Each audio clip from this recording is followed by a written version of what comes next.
Hi, everybody. My name's Margaret Pinard. You are on my channel. And hold on for a second. I'm going to make sure that my own other YouTube tab is muted. No, I'm not. I'm just going to click out of it. Okay, so welcome, everybody. I've got authors on the screen, you may have noticed. And I'm very excited to give you all a little glimpse into their various brands. They've all got Backlist books. So we're going to talk about that today, which just means they have a catalog of books behind them that are varied and a testament to all their experiences and experiments. And I can't wait to dive into some of the questions. So welcome, everybody. Settle in, get a drink, and happy Friday night. I hope you are safe where you are and healthy. So I'm just going to do a little bio. People are going to say hello as I go through the names. Hello, me here. Leslie Penelope, otherwise known as L. Penelope. I counted your guys' books. You're going to have to correct me if I got the wrong number. But 16 books, not counting short stories and anthologies. That sounds right. Yes. Maybe. Sounds So crazy. We've got paranormal romance, fantasy romance, epic fantasy, historical fantasy, and also her breakout book was named a 100 Time Magazine's 100 Best Fantasy of All Times, which was pretty awesome. And one of the cool things about this panel is that I've read at least a book from each of these authors. So that's very exciting. And L. Penelope's The Monsters We Defy is the next one on the list. So that's very cool. How we met is that she has a great podcast on YouTube called My Imaginary Friends, which I love to watch when it comes out. And so, yes, El Penelope. Hello. Hi, thank you. I appreciate it. Yeah.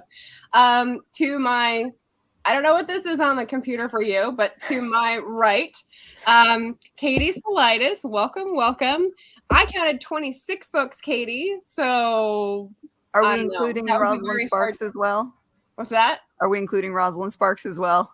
No, I didn't know your other pen name. Oh, gosh. Okay. Many books. All right. She's got urban fantasy, supernatural thriller, and nonfiction because we are multifaceted. USA Today best-selling author. And how we met was through Go Indie Now. So indie author connection through YouTube. You're seeing a pattern here. YouTube is a great little author community. Very exciting. So say hello and welcome, Katie. Hi, thanks for having me. And then Emily Harris. There we go. Nope. Yeah, there we go. Sorry. The diagonal is the hardest for me to master. So welcome. Emily has 14 books, and they're in one of my favorite categories, historical romance, as well as a little bit of supernatural in one of her latest. And we met on YouTube, I believe, just like finding another historical author in the storm because we seem to be few and far between. So welcome. Hello. Yay. So welcome, everybody. In the chat, I'm going to pop up people's names. And if you feel the spirit move you, definitely go subscribe to their channels. It's in the description. So, hey, Shannon, she showed up early to hit the like button. Much appreciated. Anita is here, also a fellow author with a backlist to check out. Just Eva is here. Hello. Maggie saying she loved thank you his AWC presentation. Lovely, cool gamer. And people saying hi in the comments, as well as Barrett. Barrett's at an AuthorTube writing retreat. Ooh. They were having a blast last time I checked. So thank you for logging in to say hello, my friend. All right, so we're going to start with a truism that I'm asking these ladies to react to. We've all heard the phrase, the best way to sell a book is to write the next one. How true do you feel this has been for you? So Katie, let's start with you. Yes and no. The best way to distract yourself from worrying about sales is to be busy writing another book, which does help to feed into sales. If somebody likes your first book and you're writing a series, then the follow-up usually is something that they're excited to read. But if you write in multiple genres, sometimes that doesn't always work the same way. But it's a good distraction. Mm-hmm. All right, feel free to jump in. I just wanted to like get it started, get it rolling with one person. Yeah, I agree with that. I mean, I think you have to be writing the next book all the time. Like you can't just rest on your laurels. But as an actual marketing strategy, it's not quite enough. Like even in a series, like you can write lots of books in a series, but unless you do something to promote them, there's so many books coming out that no one will know. So Right. keep writing it. Yeah, it's like the catch 22. Like if you don't write another book, then it's going to be difficult to sell just one. But if you only write another book, then no one knows the book that you have published. So you got to do a lot of things. Mm. And I would second that. I would second both, because yeah, having more books is beneficial. If you're promoting one book, then people might see the other books and go for those, or if it's a series and they liked it. But if you're not actively marketing something, then they're not going to buy anything. So whether it's the first book or the second book, or you have to be actively marketing something. So that I think is more important in the long run. And if you're like me, the first book is always the least well received, so it doesn't really help me. I honestly, my best book in my Regency series is book 3. People like book 3. Nobody likes book 1. How many books are in that series specifically? 6. Okay. Is that the To Love in Silence one? Yes. Oh, okay. That's the one that I like. See? That's funny. Okay, so this leads me to a related question, which is what reader should you focus on? Because if you're thinking about writing the next book, that's your catalog, your fiction, what other ideas are incubating in your head. But if you're thinking with the marketing hat on and you're trying to focus on which readers are going to sustain my business, is it new readers, which could be any book and backlist books, or is it returning readers who need something new? Right. So the cross-cutting thoughts start flooding me here. So help me out on this one. That's another tough one too. Like I think cultivating your existing readers, the people you already have, it feels better to me, because they're there. They've already bought something, or even if they haven't bought anything, they're on the list, they're listening, they're watching, they're engaging with you in some way. So you have that opportunity to, make them take the next step, whether it's buying another book or maybe buying a backlist book that they haven't, read yet. Whereas acquiring new people, it's like, yeah, you still have to be doing it, but you can't spend all of your time with the new people because new people become old people and you have to have a strategy for both. So it's kind of like always juggling that. Like I personally have been focusing on existing readers because I think it's a little easier, and I would like to cultivate readers who are willing to read everything that I write, especially since I'm in different genres. I'm hybrid, so some books are more expensive than others because some are traditionally published and some are not, and they're, paranormal, epic fantasy, historical. Like it would be wonderful if I could, find someone who likes my voice and likes the things I have to say and is willing to follow me all over the place. So that's kind of where I've decided to focus a lot of my energy, is doing things to, engage the people that are here already. That seems to be more of a low risk strategy psychologically as well, because you're like, you already like me. I don't have to go win your affection like a dating game, right? Yeah, I like that. I'm trying to think, just playing devil's advocate here. I'm trying to think of things from the new author perspective. Writing that first book is like climbing a mountain, and just getting that first book out is sometimes, years and years worth of effort. And so for somebody who doesn't have other books down the pipe, they've really got to focus on those new readers and building relationships. And I kind of think that no matter where you are in the process, that building of relationships should always be the focus, whether it's, you have 2, 3, 4 books out, or you're starting a brand new series, or this is your first outing as an author. Trying to just build relationships with everyone on a genuine level is the best approach. It's organic, it's slower than other marketing tactics, but I think in the long run it ends up paying off because you have more of those readers who are willing to follow you because you've made that personal connection with them. And I would agree on all counts as well. It's really important to try and maintain the readers that you do have.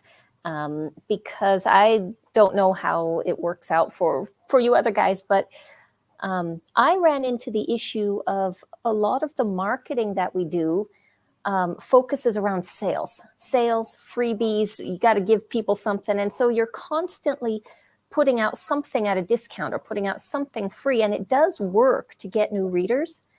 A lot of those readers, though, they just wanted the freebie and they don't stick. So then it's not beneficial. They're not going to read your other books if they have to pay for them. That sounds terrible, but a lot of them are that way. So you have to find the ones that are truly interested and keep them that way, because they're the ones that are going to pop up in your responses to your emails like after a year, and it's like them, you recognize the name, and there's something special about it, Yeah. Yes, exactly. Yeah. And also the other thing about existing readers is, word of mouth marketing is so powerful, and recommendations. And so just igniting that, people who are going to tell other people, or asking your readers to tell other people. Mm-hmm. I don't think that we do that enough, but so much of the stuff that I read is because someone told me to, or even if I saw it like online, but someone I kind of trust or kind of know, or whose taste I kind of think aligns with mine, was like, oh, you have to read this. So that's why, like, as opposed to, the freebie seekers, like downloading free books, half the time they don't read them. I've got dozens, hundreds probably of free books on my Kindle that I haven't read yet. Yeah. So. All of my series have been pirated. They're all on pirate sites. What you gonna do? You guys have heard about the sort of brain chemistry of people remembering a thing that they're told, but not where they heard it from? Mm-hmm. I've tried to fight this in the last 5 years because it's such a dangerous thing in terms of, believing something that's not true because you don't have the verification built in. And so one of the things I do as a big book nerd and someone who knows how hard it is to win this sort of loyalty is when I see someone talking about a book on BookTube and I want to read it, I put it on the list of maybes in my Storygraph, and I put the name of the person who told me. So I don't have to remember it. I don't have to try a year later, give them credit 3 years later down the road when I actually read the thing. That's a great idea. I love it. Yeah. Pass that on. We had some great comments in the chat as well as people subscribing. So I just want to happy thoughts here. Yes. Let's see. Shannon was asking Emily if she can change the order of her books. I don't think that's the issue. But change the order, in what way? If people liked number 3 and that one, oh, okay. And I don't know if I had heard this. Have you guys heard this? This is another truism if we're going to evaluate whether or not they're correct in our modern era. 1,000 true fans, can they sustain an author's career? I've heard that before. Heard that. I think I read a breakdown of this. It was not, the original quote didn't have to do with authors. It was kind of any creative. And so authors is a little harder because 1,000 true fans, no matter how often you're publishing, if your books are $3, $4.99, 99 cents, even $5.99, how many books are you going to publish a year for 1,000 people to make it worth your while? It works a little better with people who are selling higher ticket items, but I think that the idea behind it makes a lot of sense, and the core is that you can have a relatively small group of people that can basically be the core of your career. Yeah, and that if they're sharing with their friends, followers, whatever on social media, that expands your reach by their reach. So that potentially, that does work out. But if you're just looking at that core number of 1,000, it's not sustainable living. Even if you did publish, let's say, 2 books a year, that's what, $2,000-$3,000, depending on what your price range is at and how much you're actually getting in royalties. Right. So, yeah. That doesn't take into consideration, okay, to get those true blue 1,000, how big is your actual list? Do you have 10,000 people on your email list and only 1,000 are participating all the time? And 1,000 are the ones who buy everything. You're an auto buy for them. That's kind of what you're trying to. But if your book, let's say, devil's advocate again, so you've got your book at 99 cents and 1,000 people get it and you're getting 34, 35 cents per sale. That's obviously not going to be sustainable. But even at $2.99, which you get maybe $2 a sale minus any digital fees that Amazon tax on again. But also, okay, so this is an argument for going wide for any indie authors in the Mhm. audience. But also, how many of us have done the math of trying to figure out, okay, so if I aim for this for the first in the series, and then I put this much effort into driving people to the second, and then like here's the fall off, like the general average for the industry, and then have that be like, no, that did not work out. That's the mystical, magical thing. Right. I've seen all sorts of calculations on how to calculate a general read-through rate, but it's Right. so difficult, especially with Kindle and page reads. And I do see with sales, okay, I promoted, say, book 1, and then I'll see a couple of book 2, book 3, coming up later. So it does correlate. But I don't know how many of the sales of book 2 6 months from now came from that sale I had way back. It's practically impossible to try and figure out. I gave up on that. I try to just kind of look at like year by year, look at sales numbers and say, okay, if, I don't know, I thought it was something like 50% from 1 to 2 is average. And then once you go 2 and beyond, you'll be getting 80-90% of people staying with the series. But like a 50% drop off is not at all unusual from book 1 to book 2. And so then if you just kind of look at the lifetime, or, book 1 comes out earlier, obviously. So however long book 2 has been out, or the last book in the series. So, but yeah, you're right. Emily's right. It's really hard. You just kind of try to fudge it and see approximately if you can figure out if people are liking this, or what is making them maybe not jump to the next book. Is there something that you could improve maybe? Right. And that's where that adage of, just writing the next book is the best way to sell your other books comes in, because as long as you're constantly adding to the backlist, the theory behind it is that you're going to continue to have people buying through. Mm-hmm. And then you do get to figure out if, like my book 3, everybody likes that one. Okay, what did I do differently in that one that people are liking, So Maggie Penumbra Mine, Mama Maggie Ward, question. She has a great question. Do you think a series should be finished before an author starts publishing? To get at the George R.R. Martin never write the last book thing doesn't happen. So this, for background, this author doesn't have a final book, and so people who are afraid of getting to the end and having a cliffhanger or not being able to finish the series don't want to start. Is that basically the question? If I'm understanding it correctly? That sounds about right. I know there are many people who will wait to buy a series until it's completed. So that way they don't fall into that. I've read so many books and I want the next one, and it's who knows. I've heard tell of this creature, but I don't know how many of them there actually are. I think that's there are a lot a of lot. people's excuses. Just saying. But there's definitely some. I don't think an author should wait until they're completely done with a series before publishing. It takes into account what kind of an author it is too. If you've got a pantser versus a plotter may have the whole series plotted out. A pantser may be going at the speed of each book that comes out, and each book is going to be, unique and different depending on where they were when they wrote it. So I think that, it's up to reader preference whether they want to wait until a series is done or buy as they come out. But I don't think an author should wait until they're completely done before publishing, because it kind of follows the same rule of, when we write the book, we don't edit that first draft because we know it's going to need to be fixed. It's got to be, get it done to where you're happy with it and then release it, then move on. Get it done to where you're happy, release it, move on. That way you can actually put it to bed and fully move on to the next book. If you're waiting till the very end, you might constantly go back and go, oh, I should change this. Oh, I should change that. And then you get stuck into a cycle where you never actually finish the series.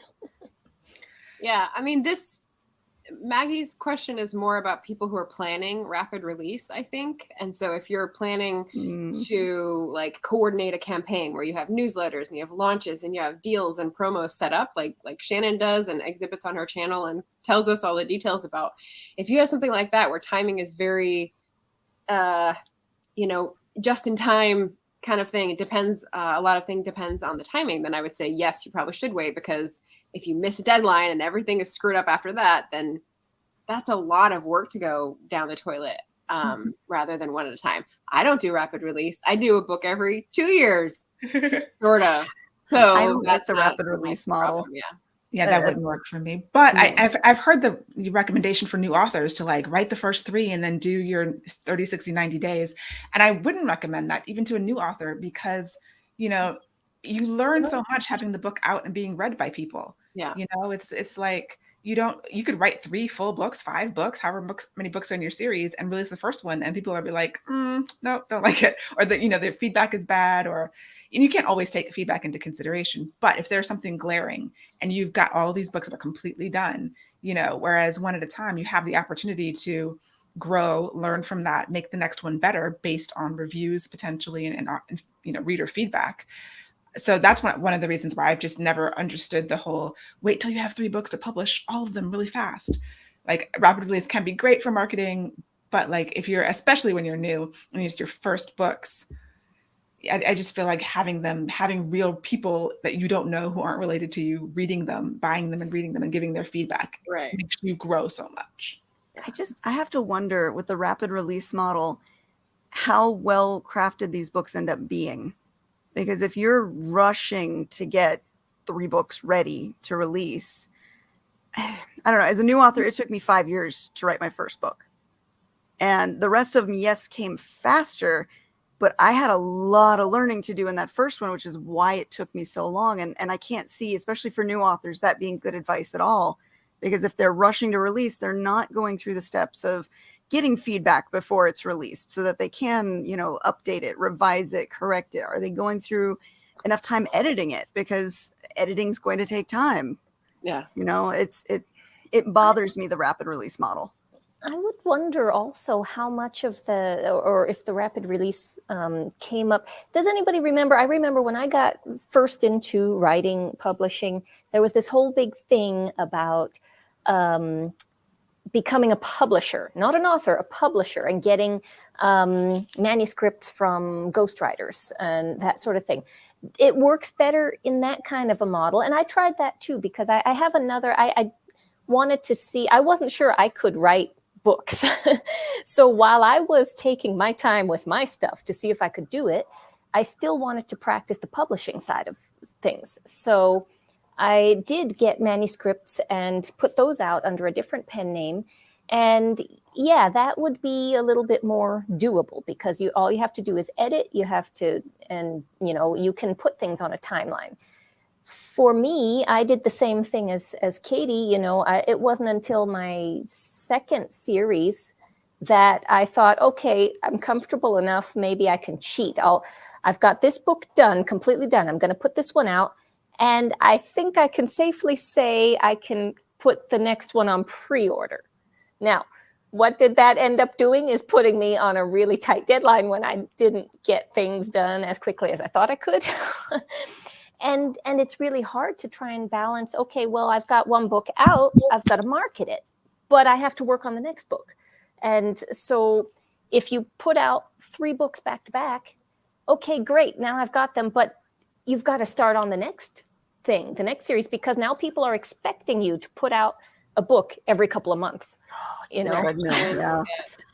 Same comment during rapid release. Oh no, that wasn't the comment. It was earlier. Mm-hmm. She said, yeah. See that comment. works out. Yeah. With if you plan on doing rapid release and you take the time up front to write the books and have it all done, yeah. But you're patient. But you now have set that precedent, just like the second impatient. commenter, that if you've released 3 in a row really quickly, are your readers now going to be expecting that every time? And at what point have you now created a cycle that becomes almost too oppressive to continue? I mean, it almost sounds like an economic argument you're talking about here about the market. Yeah. I mean, we should say there's no right or wrong way to publish your book. You have to publish the way that you're comfortable with. But, what is sustainable versus, what the market expects are going to be 2 very different things. Very true. And a lot of people have burnt out. A lot of writers, especially rapid release writers, over the past couple of years have just seriously just broken down. Like I know several cases where you just stopped writing for years because they had pushed themselves so hard. So you do have to know yourself. Like I have a very good friend who's happy rapid releasing, and it matches her personality and the way that she writes. And it's fine for her to do a book every month, like a short, book every month. And she's going strong. Like that would destroy me. So Yeah, know yourself. Me too. Okay, so there great questions from the audience. I'm going to sort of mix them into the ones that I have planned ahead.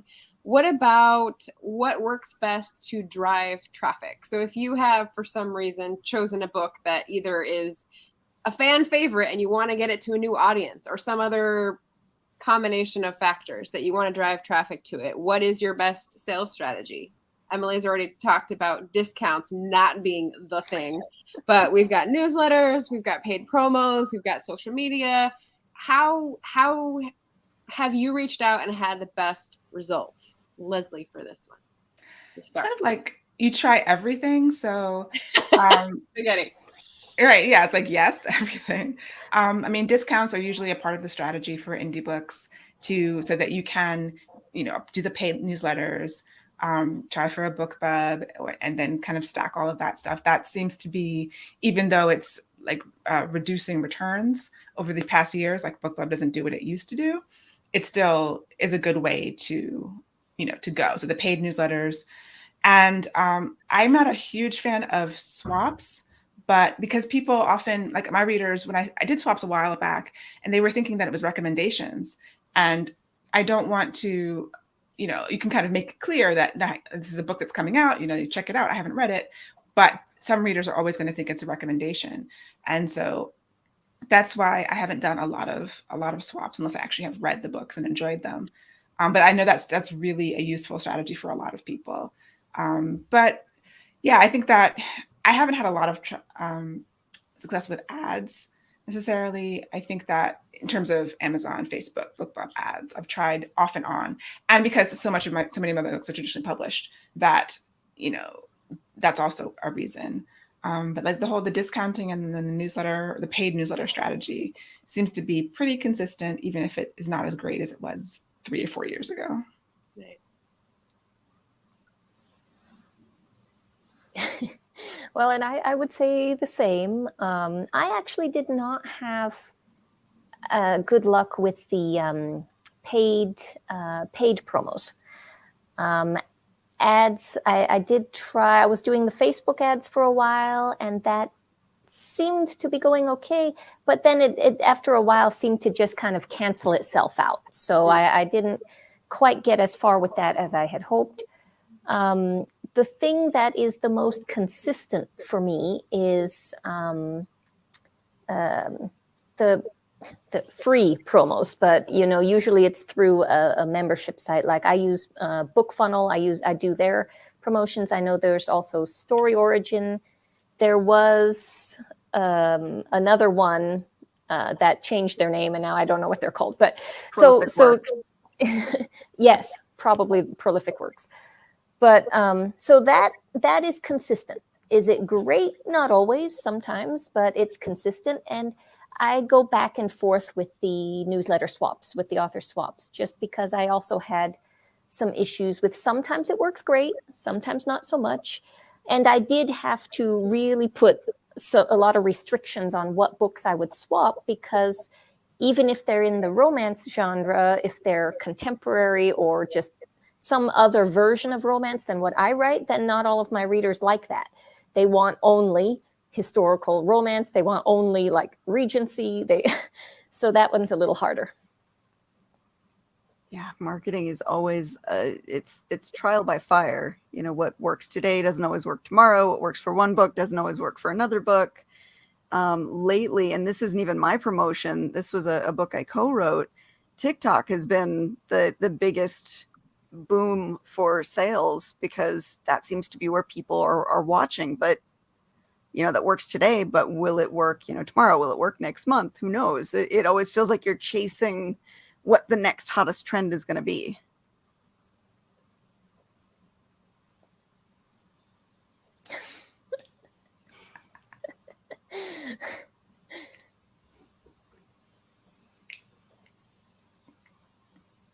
That's a very serious face. Sorry, I was trying to open another tab because I think I'm having a couple bots come in, so I wanted to be able to, and then I wanted to mute myself. So anyway, it's too slow. I'm going to blame the wind outside and the threatened power cuts. Not my fault. There you go. I was going to go with Richard's question, which related to the newsletter swaps directly. Hi, Richard. Condolences. When do you transition from swaps for reader magnets to grow your list to swaps for a book purchase to boost sales? Segment that market. Any comments on that? It's a goals thing, it's like, you're growing your list to a point, and it doesn't necessarily have to be a transition. It can be, are you trying to grow your list? Sometimes you're in a growth period and then you're in a sales period and then you're like, oh, I want to grow it some more. Like I've gone through that where, I grew the list at the very beginning and then I sort of coasted with that list. And then after a couple of years, for me, it was just like, oh, now let's look at the list again, clean it, get people off who aren't opening, and then focus on growth for a while and not sales. So it's kind of, you have to figure out, where are you in the journey and what are you focused on now? Maybe it's quarterly or yearly or something like that, where you're like, okay, now I'm just going to push, this book or this series, and now I'm going to grow so that in the future I have more people to push to. I think too, it has to deal with how many books do you have in the series that you're promoting too. If it's a brand new series, you might be focusing more on the reader magnet to get them excited for the series. If it's an established series, you might throw out book 1 as a freebie to get them really hooked on the series if you've got a bunch on the backlist. So it's really case by case. Never TikTok. I get it. I'm in the same boat. I'm not a TikToker. I've never looked at it myself. And I would agree also with the reader magnets versus sales. Honestly, these days I just focus on sales as much as possible. I do that when I do author swaps. Usually it's always for sales. And the thing is with like Book Funnel, then I have a variety of choices. And I put in for everything. I put in for sales and reader magnets. Because some of them some of the promotions are specifically for those. So I'm not going to do one over the other. I'm going to do everything. I'm going to, like, yeah. It sounds kind of like when you go to the gym and you're like, gosh, what do I want to work on today? Maybe I need to do arms. Maybe I need to do leg day. Maybe this is like ab day. So you assess your goals in terms of like, do I need to make another step forward in the news list? Do I need to get another book out, and then you sort of. Well, I consider it like the email list is just constant. I'm constantly putting in for growth on that. But then the sales is just, okay, do I have something new? Do I have something that works with a holiday? Do I have, I pick and choose what I'm promoting sales wise based on the month or time of year. But the newsletter is constant with the reader magnet. This is my funny comment. Yeah. Sounds like you just kind of go, listen what Leslie was describing. Yeah, it's the circle of life for newsletters. It's like your circuit, you're the gym, you do a circuit and you start here and then you do everything. Here we go. And then there are some of us who just need a trainer to tell us what to do. And getting somebody who knows marketing is what you do, because they know what they're doing and they can tell me what to work on. Nice. Okay, so Richard says great answers, and he thinks he's going to intermingle when the time comes. Yes, we got some TikTok comments, and yeah, the gym metaphor not working for all of us. That's fine. That's fine. The other thing I thought of at the beginning of this was it's kind of like you're holding cards in a card game, and you pick one up and you put one down because you can only have so many cards in your hand, and so you're constantly trying to figure out what's the right balance, what are the right balance of tools that I can do at this one time to maximize my output or, efficiency. It's more like 52 pickups. Flying everywhere. It really does feel like that, though. It feels like, what has worked on certain books doesn't work on others. So you've really got to look at which book you're promoting, and what works for that book or that series, and do that for that one. And then your other series or your other books, your other genres, you've got to, really play with everything until you get the right thing to fit the right books that you're sending out. Okay, I'm just going with each metaphor for its own. So, okay, I want to bring up Barrett's question. When you release a new book, what sort of marketing bump do you put into your backlist? Is that a thing? Always have your back matter promoting your work. Always. So no matter what book you're putting out, you can tease it in your front matter, but make sure your back matter shows people what else you've got and what else they can find from you, because that's going to do a lot to help promote you with any book that you release. Yeah, usually with a new release, I'm focused on the new release. And so I don't, until that period of time is over and that focus is over, because I can only hold so many cards in my hand. Then it's like getting back to backlist. So it's kind of like coming off a new release. It's been a month. I'm planning on something to do to push the backlist. So people that have found me through the new release can know I have other books and they're in the back matter, but also just kind of bring those into the forefront of the newsletter and the social media. What if we turn the question around a little bit and say, what bump and sales do you see for your backlist? Because that whole write the next book is the best marketing would argue that when you put out a new book, people find that book, new readers, and they go, oh, let me read these others. Do you guys see that hits in the months immediately following a new release, or is this not something that you chew down to the statistics to check? Hard to quantify. Like Emily said earlier, you don't know if today's sales are what created, an interest down the line for another book. Well, so when I look at YouTube statistics and I see okay, so there's a spike on this day because I had a really great interview today. And then after that, there's a little bit of rise. And then as soon as I go a month, it's back down to my whatever that's called, base level. So if there's a rise in that after sales of a new release, that's what I'm asking. Yeah, I mean, I do see a bit of that a few weeks after, and I'm not a huge data person. I mean, I love data, but I just don't take the time to deal with author data because input drives me crazy. High input, yes, but there's so much to be input. I know. But and anecdotally, people will tell me, "Oh, I bought this. I'm buying the other ones. I found about you with this new book. Now I want to read Earthslinger Chronicles or my other series." So I hear that, and with the self-published stuff that I can track, I do see a little bit of a bump for a while, and then as they're going through, because you can kind of see, okay, they picked up book one of this series, and you can kind of see them making their way through. And I would note that I have a harder time seeing the sales bumps with promotions, whether that's newsletter or the group promos. I see it more actually around where I put out a newsletter. If I'm promoting something in the newsletter, that is a more distinct tick on my chart than the other promotions. Good news as well. I like to hear it. Okay, how about how you display? So when you get into more books and you have fingers on your hands and you have to take off your shoes, how do you display that, right? You don't want to overwhelm people. And I'm always trying to figure out how do I make this choice the easiest for people, because I myself hate decisions. So if you have a ton of books, how do you present that, for example, on a website or at a con when you have a table? What is your thinking in terms of, do you size up the person and go with what you think they'll enjoy first? Do you have a trilogy, and some standalones and just sort of ask them a question? How is your website page framework set up? What is your thinking process and how you present your full catalog? Emily, how about we start with you? Actually, I just had to think about this recently because I'm going to be going to the historical romance retreat end of September.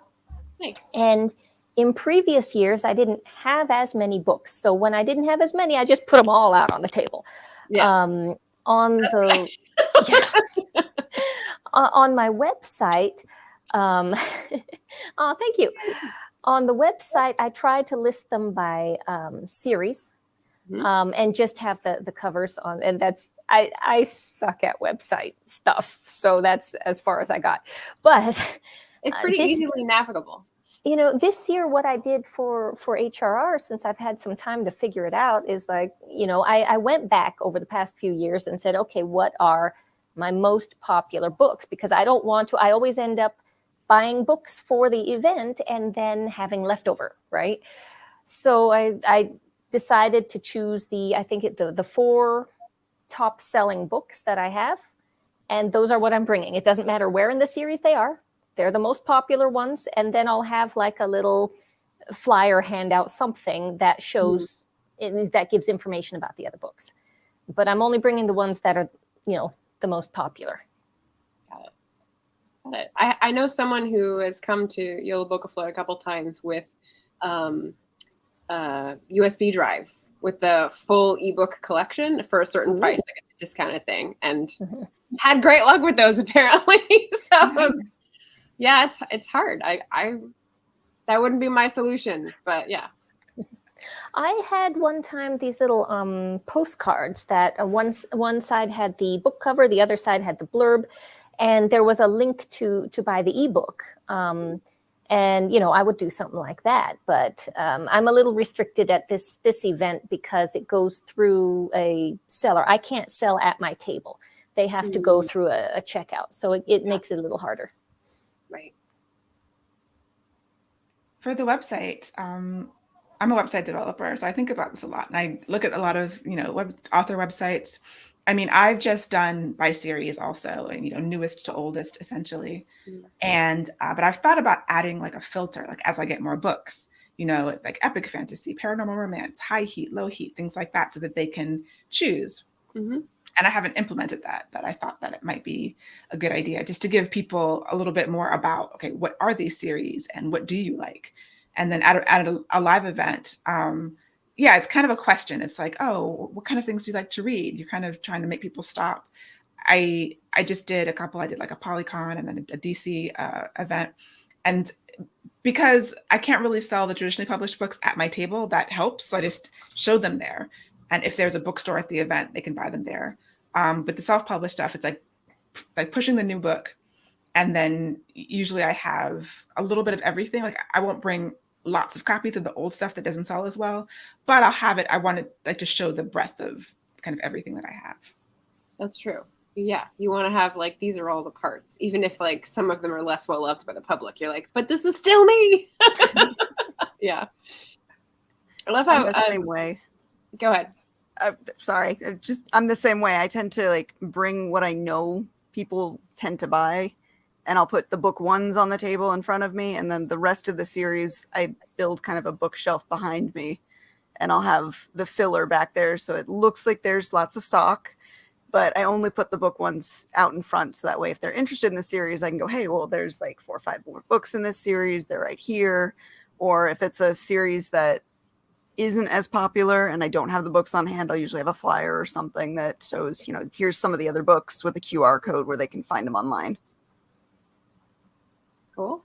What about your website, Katie? Because I know you have like all the nav bar menus, but then also the sidebar. And this was actually confusing for me when I went to look for the Molten Heart novella. So I just wanted to hear, like, what's your thinking? I've got to fix my website. The sidebar is supposed to have book ones, and then up across the top is the different series so that they can have their own page. But it is kind of a mess. I need to fix it. I like book ones on the side because like I have a sidebar in my newsletter for my books, and so they're sort of like broken up and they're there each time. So people, if they're looking to buy a book, they know that it's always there on the right. So it's kind of the same thing, but just on your website. It makes sense. Let's see. There's another truism I want to launch in here since we're getting close to the end of the hour. This old chestnut. This is what I was laughing at just because I like using old language like that.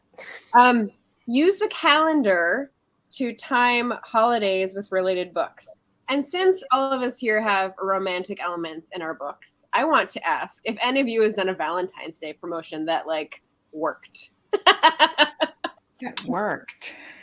Yeah. I've done a ton of Valentine's Day promotions. Or like other things in the calendar as well. But that's like the one that you would think or assume, you know? You'd think.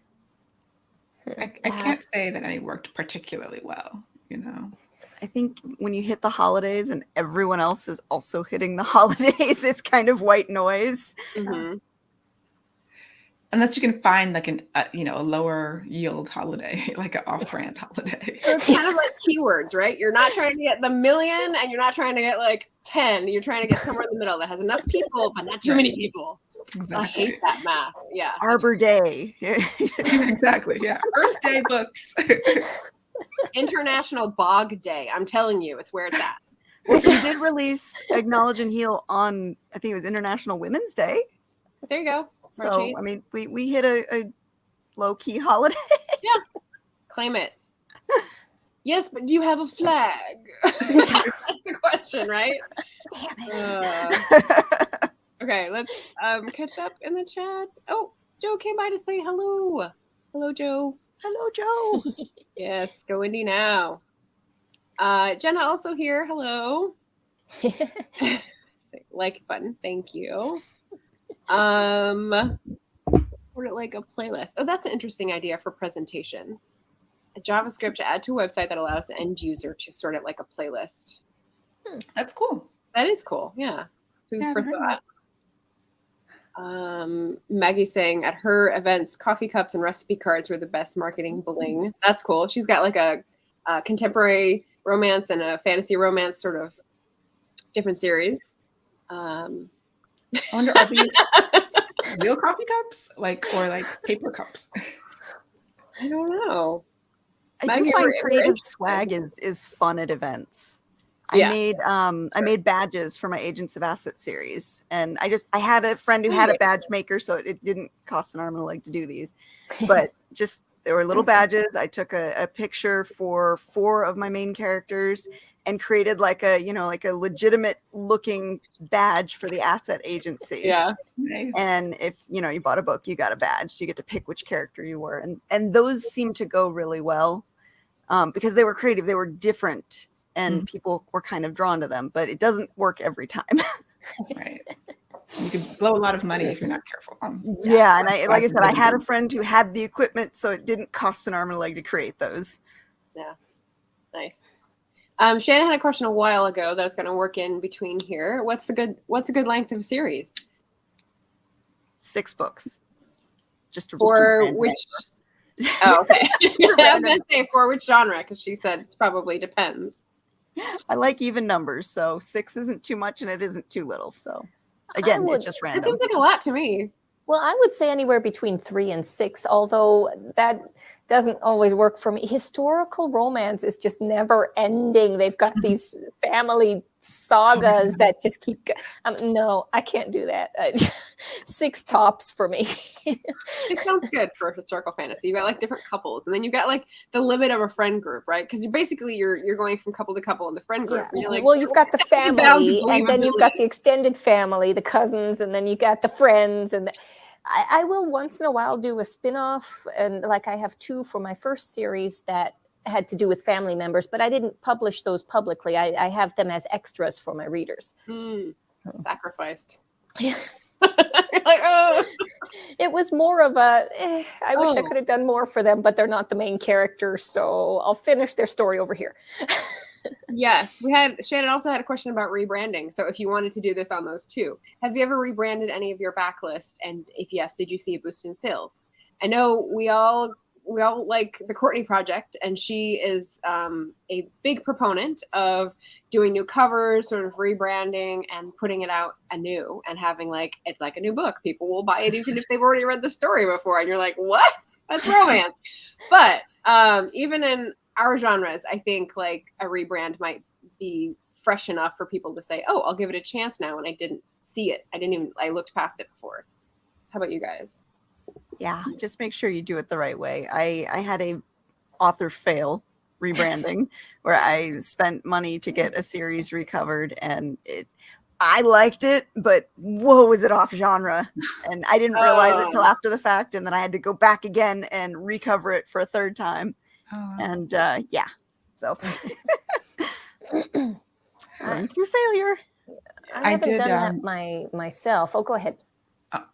It was a while ago. I haven't rebranded recently, but I did rebrand my paranormal series after the initial cover, and that helped. I think it's probably time for another rebrand because it was like 2018 or 2019 when I did that. And I don't know because I don't know if I'm going to write the third book in that series or not. So if I do write the third book, that has been taking forever, I would recover it and try to rebrand that whole thing. And as for my books, I have not done that, but I probably really need to, because unfortunately my beloved bare-chested guy covers just aren't the thing anymore. Everybody wants just the single woman on the cover, and which I think is misleading, because I have people not understand when I have those covers that this is Steamy a romance. steamy romance. Yes, steamy romance. But also for marketing purposes, Amazon will not market my books. So, you know, that's yeah, it's that's funny because I've watched Courtney's videos about going through and sort of like getting the data and zooming in on what the current trend is and what's going to sell and why you would update. And she's talking about like the shirtless guys, but then you move into the graphical, like that shifts the whole like upmarket women's fiction, and like you're just entering in all these weird assumptions that are programmed into us that we don't even realize. We just have like absorbed from screens. It's kind of scary. Yeah. Okay, so I have a last question, which was sort of a counter to the first one about writing the next book, which is about updating and sort of reassessing. How often are you able to concentrate on this? Because only after 3 years of like semi burnout have I been able to be like, oh, maybe changing covers would be a good idea from 2015. I think I'm ready. I think I'm ready to like let that go and have that as a thing. But there is so much go sort of designed into being a go-getter author, hybrid author, indie author. There's so much like pressure put on your marketing and your next book and your schedule and your appearances and all this type of thing. So how much room do you make for assessing, oh, there's a new app for this, there's new tech for that, I can consider this JavaScript that Joe just brought up? Like, how do you schedule that into your process, your cycle? Leslie, you're first for this one. I do listen to podcasts. Like I listen to Joanna Penn's podcast, and I've cut down some of my indie writing podcasts just for time, but sometimes I'll ramp them up. So, because I am high input, like I do like to try to learn about some things, but I will get overwhelmed, and that's why I cut some of them out. So yeah, it's hard. Like always the juggling act, the cards in your hands thing. I want to know things that are happening, and there's a couple of like newsletters, like informational newsletters that I'm on that I feel like I'm trying to keep up with. Okay, this software came out and these people are trying this new technique, and whether or not I'll ever have time to try it is another story. Right. But like, yeah, I was like, okay, I have a new series that I just started this year, so I'm trying some of the new stuff, and because it had been my first indie book in several years. I don't really, I think the answer would be to kind of schedule, like, okay, I'm going to spend an hour a week, like just learning new things and keeping up with things. And on my best weeks that happens, but most of the time it doesn't.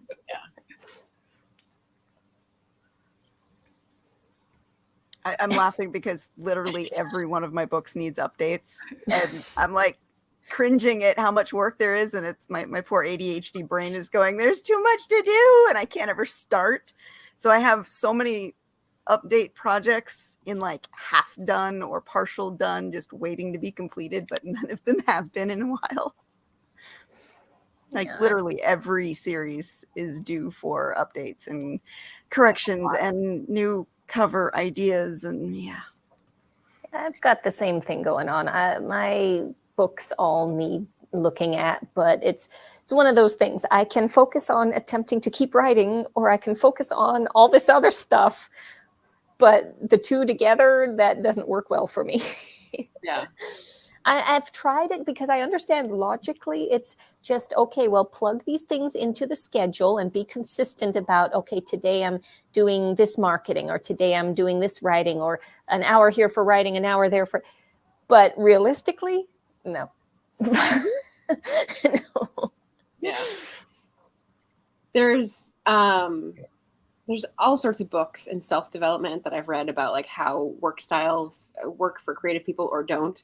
And there's a person who was in Portland who led a multi-potentiate crowd. I don't know if anyone has heard of these. Emily Wapnick. She was pretty fantastic. Margaret Lobenstein of Renaissance Soul also had a sort of a similar view. And I feel like it really speaks to I can do this for a little bit and then I can do that for a little bit, but don't make me like do the same like measured lunch tray of this for 2 hours, that for 2 hours, that for 1 hour. I just can't. My brain will be like, rebel. So as I said, after a couple of years of sort of like it being in a murky river, trying to figure out what we're doing here, July I did Camp Nano. That helped me write to my heart's content. And August, I was actually ready to come back to Portland and be like, okay, I'm going to do some business stuff and I'm going to do some editing stuff. God help me. And I've done it. It's amazing. So this is like, I don't know, executive function coming back, right? And one of the cool things that I just did this morning in Shannon's sprint was books to read. Do you guys use universal book links? Yeah. I knew it was there. It was just one of those, like, I can't do everything, therefore I can't take one step, you know? Right. So you have to like let go of that, I think, sometimes, and just be like, I don't know if it's going to be the highest yielding thing to do at this one point, but let's do this one thing that'll take 40 minutes. Okay, done. Like, moving on. Yeah. Right. But it feels good to get that done, right? Yes. And some of the stuff I was doing in August was like updating back matter and that whole thing of like, but I have to do it for every book. And that's me at 5 books saying this, not Katie at like 26. So I feel literally in Vellum last week trying to update the back matter with my new books that came out. And then I got distracted. And so I did 2 of them. And then I just haven't ever gotten back to the rest of them. Because it's one of those things where like, well, when I have time, I'll get in there and then I have to re-upload them all and I have to put them on book funnel. And it's just like, oh no. Yeah. I actually need to contact. I have someone who does that for me, who does the formatting because I didn't have the software to do it. And I love her. She's the most wonderful person ever. she's the wife of another author. I was watching her husband's YouTube channel. It's Chris Fox, and his wife does the.